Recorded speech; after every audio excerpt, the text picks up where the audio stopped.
আল্লাহর বান্দা যুবক কান্না করে বলে, পয়গম্বর, এত মারাত্মক অপরাধ আমি করেছি। মানুষ মরে যাওয়ার পর লাশগুলো যখন কবরের মধ্যে রাখিয়া সবাই চলে যায়, আমি একদিন পর যাইয়া ওই কবর খনন করিয়া লাশের কাফনটারে চুরি করে নিয়ে যাই, লাশের কাফন চুরি করে নিয়ে যাই। কিন্তু একটা ঘটনা আমাকে এত পরিমাণ কাঁদাইতেছে। এলাকার মধ্যে এমন একটা সুন্দরী রূপসী নারী যুবতী, তার ইন্তেকাল হয়ে গেল। কবরের মধ্যে সবাই দাফন করলো, কাফন দাফন করে বিদায় হওয়ার পর আমি গিয়া যখন পরের দিন মাটি খনন করিয়া কবরের মধ্যে সুন্দরী রূপসী ওই কন্যা নারীটার কাফন নিয়ে আমি যখন টান দিয়া চলে যাইতেছিলাম, এক পর্যায়ে আমি আবার ওই লাশের সাথে জিনায় লিপ্ত হয়েছিলাম।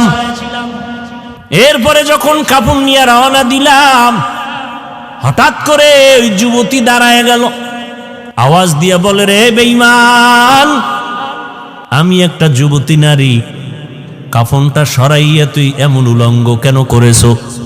আমার ডানে বামে লাশের অভাব নাই, এমন অপরাধ কেন করলি? দ্বিতীয়ত তুই আমার সতীত্বের উপর আক্রমণ কেন করলি মরা লাশের সাথে? ও নবী, আমি নিজেকে কন্ট্রোল করতে পারি নাই, বেহুশ হয়ে গেলাম। নবীজি বলেন, এই আল্লাহর দুশমন, তুমি আমার চোখের নজর থেকে দূরে সরে যাও। আমার আল্লাহ যদি তোমার ক্ষমার কোনো ঘোষণা দেয় তো আমি তোমাকে বলবো, না হয় আমার কাছে কোনো ক্ষমার আওয়াজ নেই। আল্লাহর বান্দা যুবক চিৎকার মেরে জঙ্গলে চলে গেল। নির্জন একটা জায়গায় বসে কান্না বন্ধ নাই, কান্না করে, ও আসমানের মালিক, ও জমিনের মালিক, তোমার নাম রহমান, তোমার নাম রহিম, তোমার নাম গফফার। ও আল্লাহ, আমার কি নাজাতের কোনো দরজা নাই? অপরাধ করে ফেলেছি, শয়তানের ধোকায় পড়ে রে আল্লাহ। চোখের অপরাধ, হাতের অপরাধ, জিহ্বার অপরাধ, কানের অপরাধ। ও আল্লাহ, যদি তোমার অন্তরে একটু কুদরতের দয়া লাগে, আমারে তুমি মাফ করিয়া আমার নবীকে তুমি জানায় দেও যেন তুমি আমারে মাফ করেছো। যুবক কান্না বন্ধ করে নাই। আল্লাহ পাক রব্বুল আলামিন বলেন, ও মুমিন, ফালিয়াজহাকু কালিলান ওয়ালিয়াবকু কাসীরা, বেশি বেশি কান্না করো, কম কম হাসিও রে মুমিন। হাসলে কলব মরিয়া যায়, কলবের মধ্যে আর আল্লাহর মহব্বত থাকে না। বেশি কান্না করো।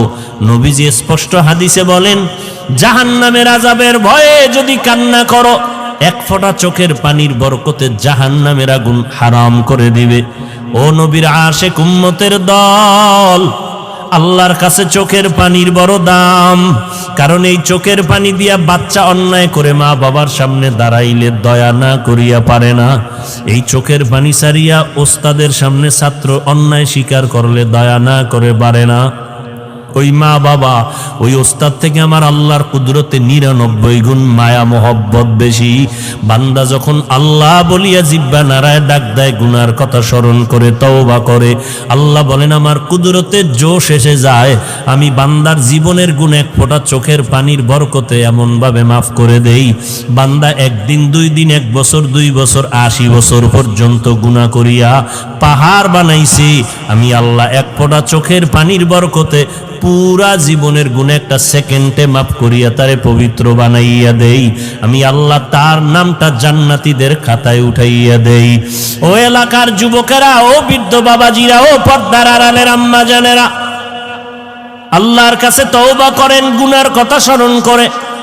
এই পরিমাণ গুনাহ জীবনে করেছি, আমলনামার দিয়ে তাকাইয়া এখনো সময় আছে তওবা করার। কয়দিন আর বাহাদুরি করবারে যুবক?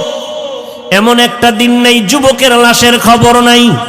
কত সন্তানেরা মা বাবা হারাইয়া অসহায়, কত মা বাবা সন্তান হারা অসহায়, কত আল্লাহর বান্দা স্ত্রী হারা, কত স্ত্রী স্বামী হারা হয়ে গেল। কয়দিন আর যৌবনের বাহাদুরি করবারে বাবা? ঘুমের ঘরেও তো কত যুবকের মরণ হয়ে যায়। কয়দিন আর দুনিয়াদারি কিছুই না রে বাবা। আল্লাহ রিজিকের মালিক, আল্লাহর কোরআন সত্য, নবীর কথা সত্য। আমরা নবীর তরিকা মানিয়ে যারা চলার চেষ্টা করি, কই আমাদের তো সম্মান কমে নাই, ইজ্জত কমে নাই। দুনিয়ার সব বেঈমানেরা পেছনে লাগছে, ইসলাম বন্ধ করে কোরআনের আওয়াজ বন্ধ করার জন্য, মাদ্রাসা বন্ধ করার জন্য। আল্লাহর হাজার শুকর, এত দুশ্মনের মাঝেও আল্লাহর কোরআন এবং সুন্নতওয়ালারা এখনো সম্মানে আছে, ঠিক কিনা? অতএব আমি যুবকদের বলবো, এখনো সময় আছে, তওবা করে নাও। স্কুলে পড়ো, কলেজে পড়ো, চাকরি করো, ব্যবসা করো, বাধা নাই। 5 বেলার নামাজ পড়ো, মা বাবার দোয়া নিয়ে চলো, উলামায়ে আহলে হকদের পরামর্শ নিয়ে সুন্নত অনুযায়ী চলো। নবীর তরিকার বাইরে তোমার জিন্দেগি চালাইলে কোনো লাভ হবে না।